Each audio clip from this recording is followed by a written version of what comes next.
Hi, my name is Stefanie Cook, and I'm the school counselor at Madison Elementary. I look forward to being your school counselor this school year, even though we're starting a little different than we have before. Let me tell you a little bit about myself. So, I've been a school counselor for 5 years now.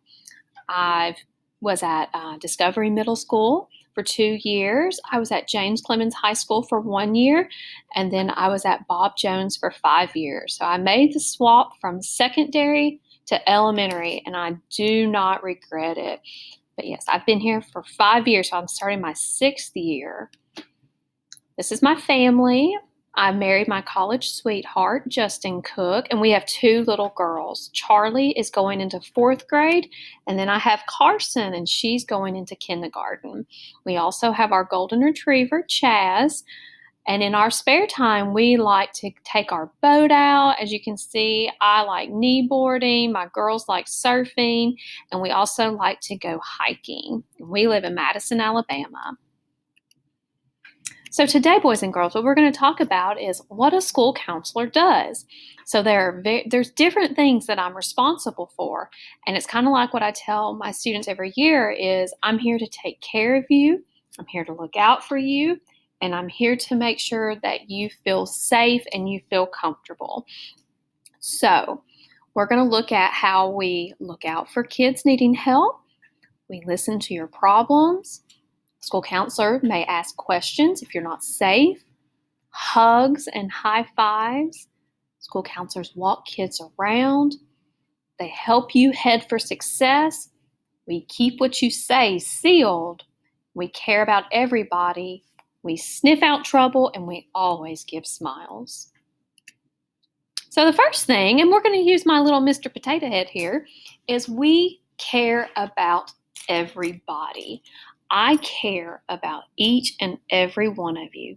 Even though some of you I haven't met yet, I still care about you. My job is to make sure that you feel safe, that you feel welcomed, and that you feel cared for.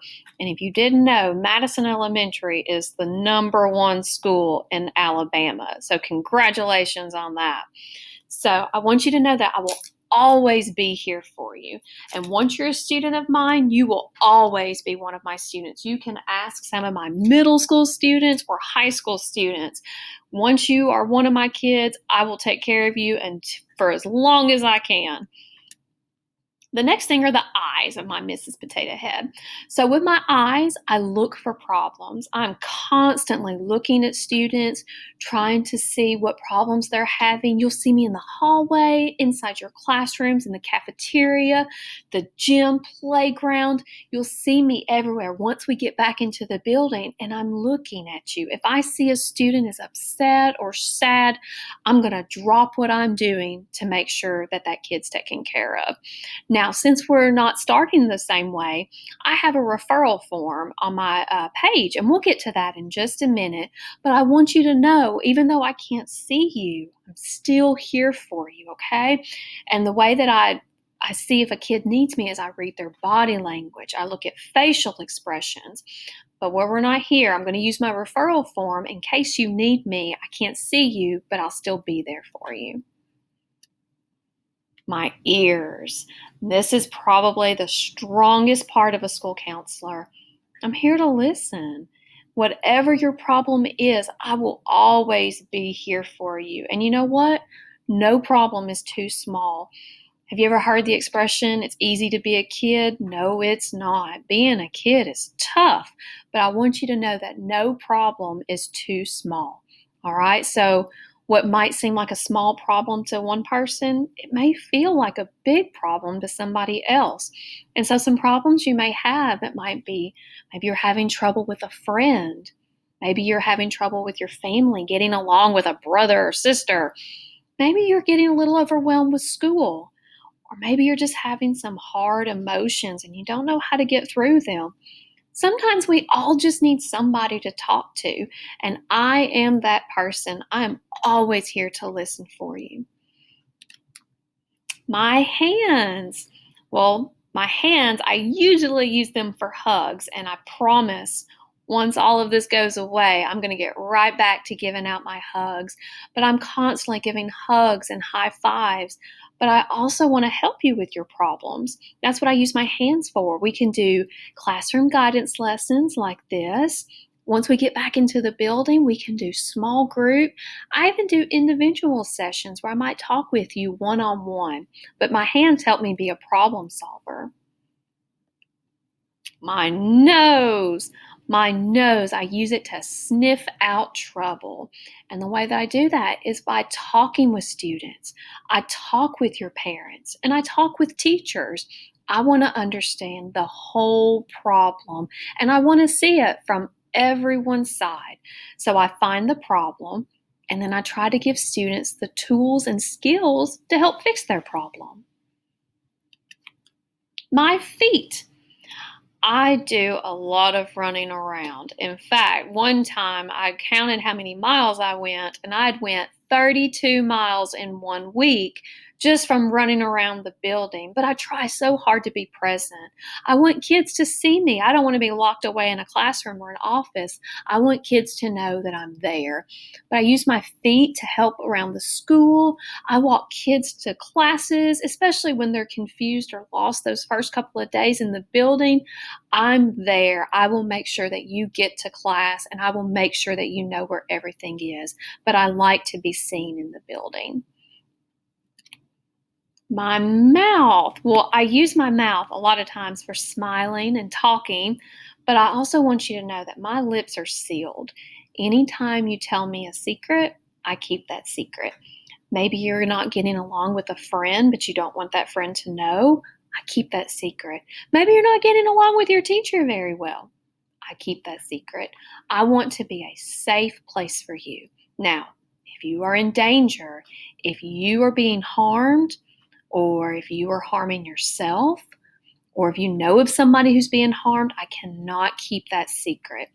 My job is to protect and care for students. So if I know that someone is in danger, I can't keep that secret, okay? So always know I am a safe person that you can talk to.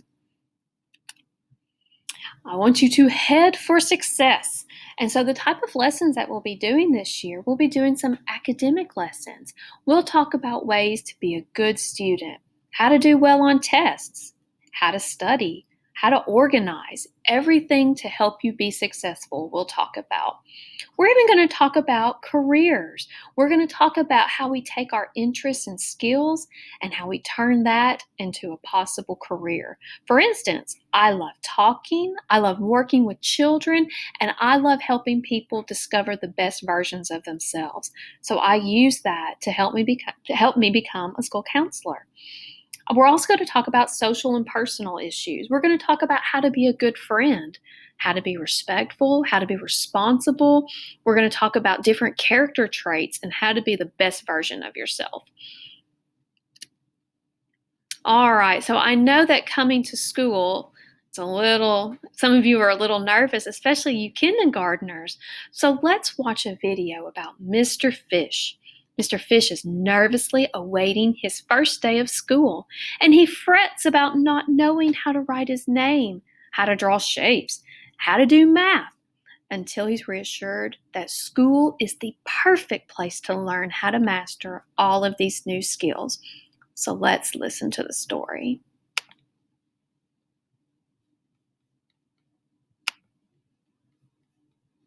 Hey, happy readers! Welcome to Children's Books, read aloud by Happy Cultivated.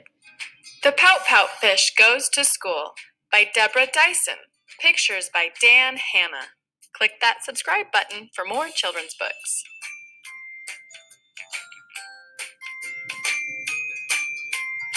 A long time ago, when Mr. Fish was very small, he headed off to school for the first time of all.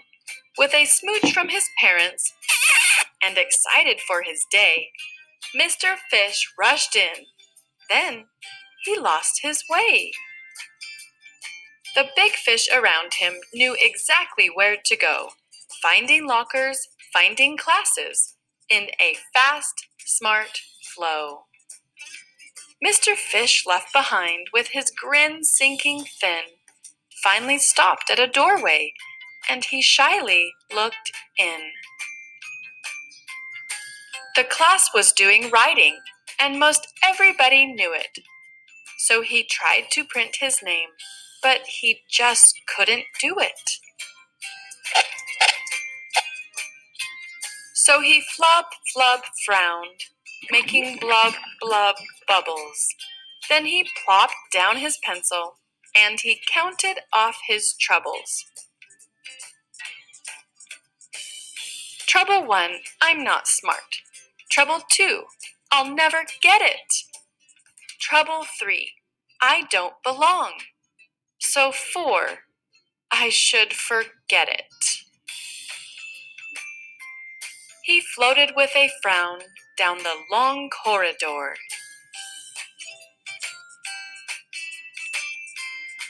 Then he sneak-peeked a look through another room door.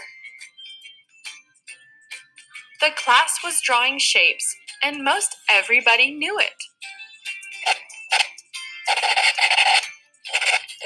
So he tried to make a rhombus, but he just couldn't do it.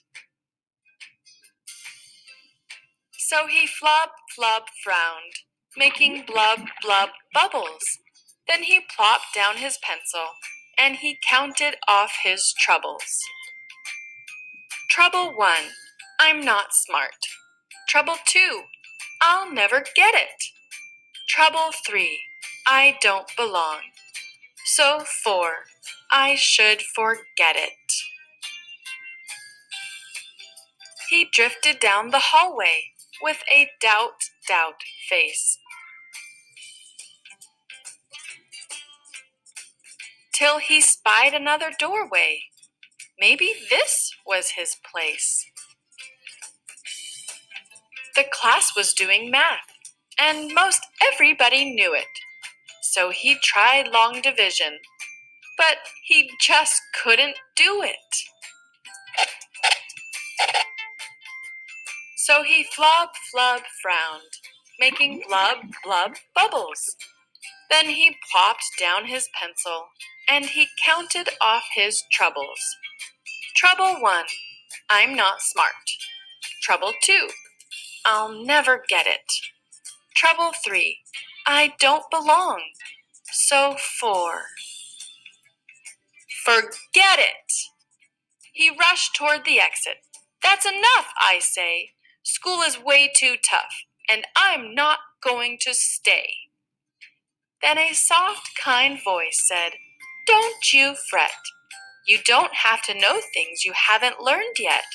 Your classroom awaits. I'm your teacher, Miss Hewitt. I am here to help you learn, and I know that you can do it. You're a fish who is smart. With practice, you will get it. Young fish, you belong. Don't you ever forget it. The student and the teacher swam a splish, splash, swish to a door with a sign marked Brand New Fish. Miss Hewitt said, Good morning. I'm excited you're all here. Together we will have a spectacular year. Fact 1, you are smart. Fact 2, you can get it. Fact 3, you belong. So 4, don't forget it. The class got to work, and Miss Hewitt helped them through it. They listened, then they tried, and everyone could do it. Mr. Fish gave a grin. Goodbye, blub bubbles. No more doubt, worry. No more flub, flub troubles. He swam with his class, Miss Hewitt by his side, as the students and their teacher said with confidence and pride. Fact 1, we are smart. Fact 2, we can get it. Fact 3, we belong. And 4, we won't forget it. Kinderguppy class reunion. Miss Hewitt's class. Thanks for reading with Happy Cultivated. Please like this video and subscribe to our channel. Click the bell. So that was a really cute story. And so I want you guys to know you don't have to know things that you haven't learned yet. We don't expect you to come to kindergarten and know everything. So don't be nervous and don't be scared, because I want you to remember that word, yet. You might not be able to read. Just add the word yet. Think about it. Maybe you can't ride a bike. All you have to say is, I can't ride a bike yet. When you say the word yet, it means that one day you will be able to do it. And that's because you have teachers and you have principals and counselors that care about you and support you. And we're going to help you be able to do that stuff. So I want you to remember that you are smart. You can get it. You belong at Madison Elementary. So don't forget it. So real quick, if you go back to the page where you saw your lesson, there are 3 buttons for you to click. So you clicked the green button to begin your counseling lesson. So if you go back to that, if you go and click on me, if you want to take a break in Miss Cook's room, if you click on me, it takes you to my counseling class. And this page is completely interactive. There are different things that you can click on if you need to calm down. There's an aquarium. You can see a live fish tank. There's some calming down thing. There's even some songs over here. Click around and see what you can find. And one fun thing is that if you click on my chair, which this is the chair in my classroom that you'll get to see one day, if you click on my chair, it takes you to a library, because in my classroom, my chair is by bookshelves. All of these books are different read aloud books. So if you have some time and you just want to sit and listen to a book, come to my classroom and click on that blue chair and it will take you to my library. And you can click on all of these books and you can learn all about kindness and empathy. Now, the other thing, if you need help, if you just need to talk to somebody, if you just want to hear my voice, you can click on the help button and you can get a parent or a guardian to help you fill this out. It will take you to a referral form where you have a parent or guardian help you fill this out, but it lets you fill out your name, who your teacher is, and you can tell me what trouble you're having, and I will contact you and talk with you to see if I can help you, okay? All right, boys and girls, I will leave you with this last quote. I want you to be strong, be fearless, and be beautiful, and believe that anything is possible when you have the right people to support you. And you have a whole tribe of people who are here to support you. This is not an ideal year, but we're going to make it together, because that's what we do at Madison Elementary. Always remember that we are better together.